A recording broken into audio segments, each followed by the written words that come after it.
بسم اللہ الرحمن الرحیم نحمده ونصلي ونسلم على رسوله الکریم اما بعد۔ معزز طلبہ، امید ہے کہ آپ سب خیر و عافیت سے ہوں گے۔ سبق نمبر 40 ہے اور باب نکاح اہل الشرک میں آج ہم بات کریں گے کہ دارالحرب سے میاں بیوی میں سے کوئی ایک مسلمان ہو کر دارالاسلام میں داخل ہو جائے تو وہ قیدی بن کر داخل ہو یا خود بخود آ جائے یا ہجرت کر کے وہاں سے کوچ کر کے دارالاسلام میں داخل ہو جائے، تو اس صورت کے اندر ان کے نکاح کا کیا حکم ہوگا اور اس عورت کے اوپر عدت لازم ہوگی یا نہیں ہوگی، اس سے متعلق جانتے ہیں۔ قال امام قدوری رحمہ اللہ فرماتے ہیں وَإِذَا خَرَجَ أَحَدُ الزَّوْجَيْنِ إِلَيْنَا مِن دَارِ الْحَرْبِ مُسْلِمًا، اگر میاں بیوی میں سے کوئی ایک دارالحرب سے دارالاسلام کی طرف مسلمان ہو کر آ جائے، وقعت البینونۃ بینہما، تو اس کا دارالاسلام کی طرف نکل کر آ جانا یہی سبب بن جائے گا ان کے درمیان بینونت کا یعنی جدائی کا۔ امام شافعی رحمہ اللہ فرماتے ہیں لا تقعو، صرف دارالاسلام کی طرف کوچ کر جانے کی وجہ سے یہ بینونت یعنی جدائی ان کے درمیان نہیں ہوگی۔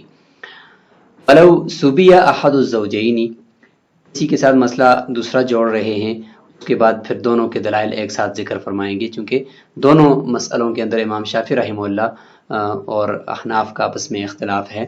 تو فرماتے ہیں کہ اگر شوہر اور بیوی میں سے کسی ایک کو قید کر دیا جائے اور پھر دارالاسلام کی طرف لایا جائے، وقعت البینونۃ بینہما بغیر طلاق، احناف کے نزدیک بغیر طلاق کے ان کے درمیان جدائی واقع ہو جائے گی۔ وَإِن سُبِيَ مَعًا، لیکن اگر دونوں کو میاں بیوی دونوں کو قید کر دیا جائے تو لم تقع البینونۃ، تو اس صورت کے اندر ان کے درمیان بینونت یعنی جدائی واقع نہیں ہوگی۔ یہ ہے احناف کا مسلک۔ وقال الشافعی رحمہ اللہ، امام شافعی رحمہ اللہ اس میں فرماتے ہیں یعنی اس قیدی والے مسئلے میں وقعت، کہ اگر وہ میں سے ایک کو قید کیا جائے تو پھر بھی، اور اگر دونوں کو ایک ساتھ قید کر دیا جائے پھر بھی ان کے درمیان جدائی واقع ہو جائے گی۔ فالحاصل، یہاں سے صاحب ہدایہ دونوں یعنی شوافع اور احناف کے اقوال کے دلائل بھی ذکر کریں گے۔ فالحاصل ان السبب هو التباین دون السبی عندنا هو یقول بعکسہ، پہلے احناف اور شوافع کا جو مسلک ہے اور اقوال ہیں ان کو جدا جدا کر رہے ہیں کہ ان دونوں مسئلوں کے اندر سبب جدائی کا میاں بیوی کے درمیان فرقت کا وہ تباین ہے، تباین دارین، یعنی دارالحرب میں رہ گیا ایک اور دوسرا دارالاسلام کے اندر آ گیا، چاہے خود آ گیا یا قید کر کے اس کو لے کر آگے، دونوں صورتوں کے اندر احناف کے نزدیک جدائی اور فرقت کا سبب تباین دارین ہے۔ دون السبی، قید کرنا نہیں ہے، نفس قید یہ ان کے درمیان فرقت کا سبب احناف کے نزدیک نہیں ہے، جبکہ امام شافعی رحمہ اللہ اس کا عکس فرما رہے ہیں، فرماتے ہیں کہ قید کرنا یہ سبب ہے ان کے درمیان فرقت کا، نہ کہ تباین دارین، اور اگر جدا جدا ہو بھی جائیں پھر بھی ان کے درمیان فرقت نہیں ہوگی۔ لہو، امام شافعی رحمہ اللہ کی دلیل ان التباین اثرہ فی انقطاع الولایہ، تباین دارین کی وجہ سے، دار مختلف ہو جانے کی وجہ سے میاں بیوی میں سے ہر ایک کے، اس کا اثر ولایت کے منقطع ہونے میں ہے۔ اگر عورت دارالاسلام میں آ گئی، اس کا خامد شوہر دارالحرب میں رہا تو عورت کے اوپر سے ولایت منقطع ہوگی، یا اس کے برعکس شوہر آ گیا اور عورت وہیں پہ رہی تو ولایت منقطع ہوگی، تو زیادہ سے زیادہ یہی ہوتا ہے۔ وذلک لا یؤثر فی الفرقہ، باتیں کہ صرف ولایت کا منقطع ہونا یہ تو فرقت اور جدائی کے اندر اثر پیدا نہیں کرتا، یہ جدائی کو تو ثابت نہیں کرتا۔ مثال الحربی المستأمن المسلم المستأمن، جیسے کہ دارالحرب سے کوئی شخص امن لے کر عارضی طور پر دارالاسلام میں آتا ہے کوئی کاروبار وغیرہ کے سلسلے میں، تو اس کے آنے سے اس کا نکاح تو نہیں ٹوٹتا، حالانکہ دیکھیں تباین دار ہو گیا۔ اس طریقے سے والمسلم المستأمن، مسلمان امن لے کر چند دنوں کے لیے، چند عرصہ کے لیے دارالحرب جاتا ہے تو تباین دارین تو ہو گیا میاں بیوی کے درمیان، لیکن نکاح نہیں ٹوٹے گا۔ تو پتہ چلا صرف تباین یہ سبب نہیں ہے امام شافعی رحمۃ اللہ کے نزدیک۔ اما السبی، جہاں تک بات قید کی ہے تو فیقتضی الصفاء للصابی، فیقتضی الصفاء للصابی، باتیں کہ جہاں تک قیدی کی بات ہے تو قید کرنے کی صورت میں جو قید کرنا ہے وہ تقاضا کرتا ہے قید کرنے والے کے لیے اس قیدی کا خالص ہونا، اس کا تقاضا کرتا ہے۔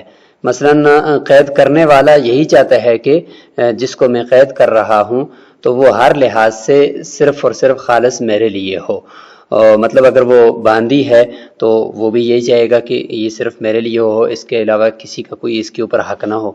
تو ولا يتحقق الا بانقطاع النکاح، اور یہ ایسا جو ہے وہ بغیر نکاح کو منقطع کیے متحقق نہیں ہو سکتا۔ تو اس لیے فرمایا کہ قید کرنا ہی، اگرچہ دونوں کو ساتھ ایک ساتھ قید کرو یا ایک کو چھوڑ دو دوسرے کو قید کر دو تو نکاح پھر بھی ٹوٹ جائے گا امام شافعی رحمہ اللہ کے نزدیک۔ لہذا يسقط الدین عن ذمۃ الصبی، اسی وجہ سے یعنی سب کچھ منقطع ہو جانا چاہیے قید کرنے کی وجہ سے، اور قید کرنے والے کا تقاضا بھی یہی ہوتا ہے کہ یہ صرف اور صرف یہ میری ہی ملکیت میں ہو اور خالص اس کے اوپر میرا ہی حق ہو۔ تو اگر اس قیدی کے اوپر کوئی دین وغیرہ ہوتا ہے وہ دین بھی قید ہونے کی وجہ سے ساقط ہو جاتا ہے۔ مولانا احناف فرماتے ہیں ان مع التباین حقیقتاً و حکماً لا تنتظم المصالح، کہ حقیقتاً اگر تباین دار پایا جائے کہ حقیقتاً ایک جو ہے وہ دارالحرب میں ہے اور مطلب میاں بیوی میں سے دوسرا دارالاسلام میں ہے، حقیقتاً تباین دار پایا جائے، و حکماً، اور اگر حکماً پایا جائے، حقیقتاً کی مثال تو ہے کہ ایک دارالحرب میں اور دوسرا دارالاسلام میں، اور حکماً کی مثال یہ ہے کہ ایک میاں بیوی میں سے ایک وہ دارالحرب یا دارالاسلام میں سے کسی، یعنی دارالحرب میں تھے تو دارالاسلام کی طرف آ گیا، یا دارالاسلام میں تھے تو دارالحرب کی طرف چلا گیا۔ یہاں پر جو مثال ہے وہ دارالحرب سے دارالاسلام کی طرف آنے کی ہے۔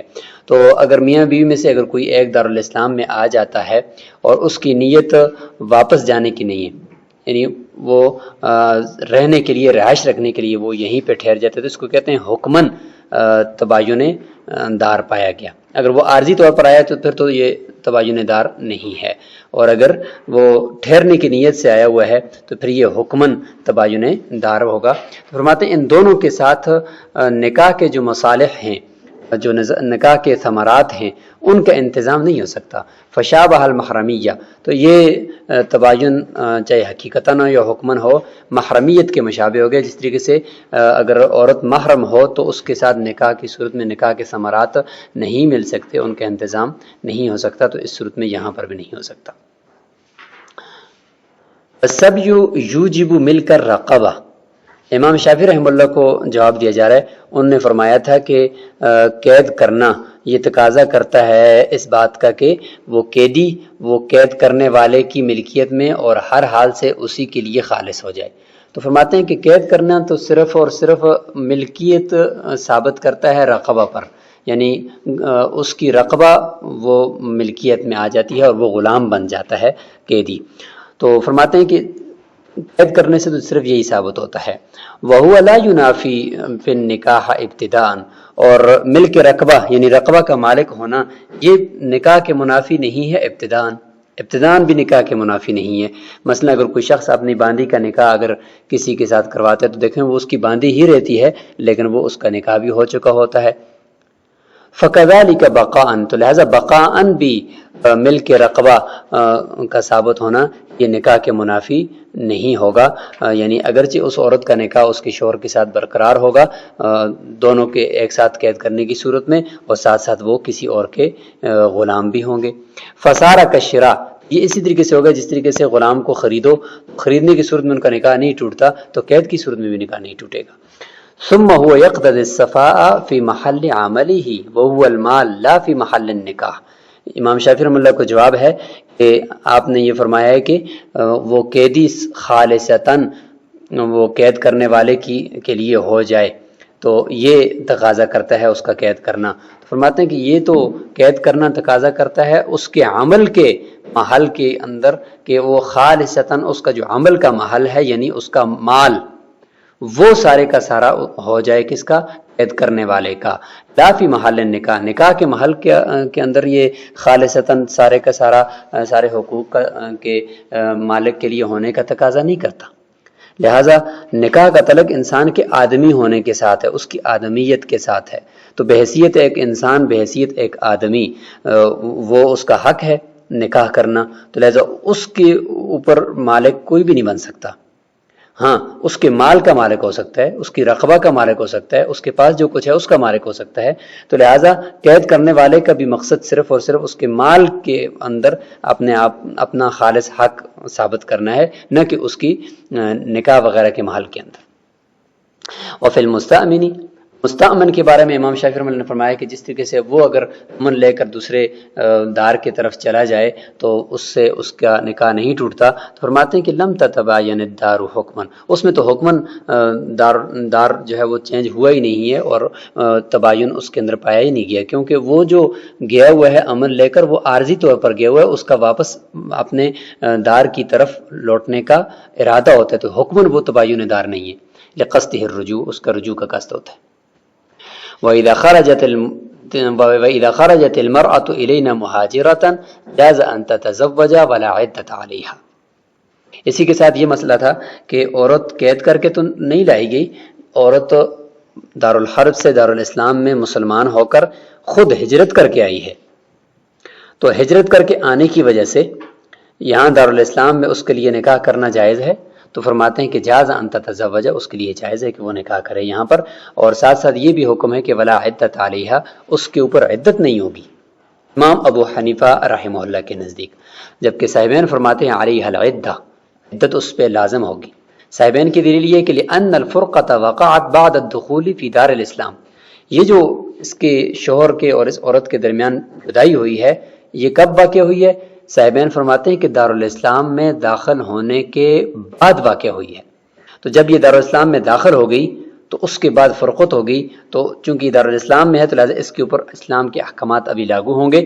فَيَلْزَمُهَا حُکْمُ الاسلام، اسلام کا حکم اس کے اوپر لازم ہو جائے گا اور وہ ہے عدت.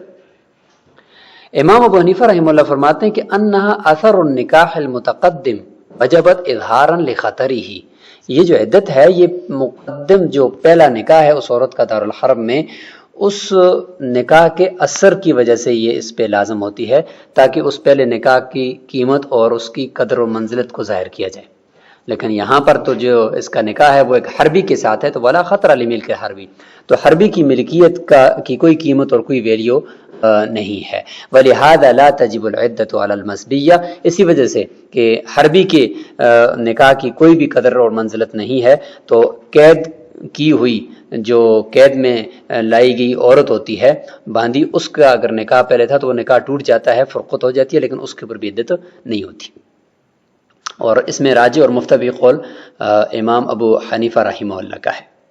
وَإِنْ كَانَتْ حَامِلًا، لیکن اگر یہ دیکھا جائے کہ وہ ہجرت کر کے آنے والی عورت حاملہ ہے تو لم تتزوج حتى تضع حملها. تو اس میں پھر دو روایتیں ہیں. ایک روایت یہ ہے کہ اس کے ساتھ نکاح ابھی تک نہ کیا جائے، لم تتزوج، یا وہ عورت نکاح نہ کرے یہاں تک کہ اس کا وضع حمل ہو جائے. اور امام ابو حنیفہ رحمہ اللہ سے ایک روایت یہ بھی ہے کہ نکاح تو درست ہے، نکاح تو کر سکتی ہے، لیکن ولا یقربها یا ولا یقربها زوجها حتى تضع حملها، لیکن اس کا خامد، اس کا شوہر اس کے قریب نہ جائے یہاں تک کہ اس کا وضع حمل ہو جائے. کما فی الحبل من الزنا، جیسے کہ زنا سے حاملہ عورت ہے تو اس کی نکاح تو اس کا درست ہے، لیکن اس کے ساتھ ہم بستری اس وقت تک نہیں کی جا سکتی جب تک اس کا وضع حمل نہ ہو جائے. وجہ الاول، پہلا قول جو متن کا ہے کہ نکاح بھی نہ کرے جب تک کہ وضع حمل نہ ہو جائے، اس کی دلیل یہ ہے کہ انہ ثابت النسب، یہ بچہ جو اس کے پیٹ میں ہے یہ ثابت النسب ہے، کیونکہ پتہ ہے کہ اس کا باپ کون ہے، وہ حربی کا پتہ ہے کہ جس کے ساتھ اس عورت کا پہلے نکاح تھا. تو یہ بچہ ثابت النسب بھی ہے۔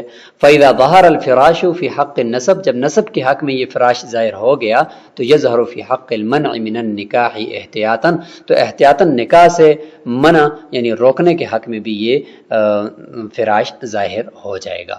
تو اس لیے فی الحال اس کے ساتھ ہم یعنی نکاح بھی نہ کیا جائے جب تک کہ وضع حمل نہ ہو جائے۔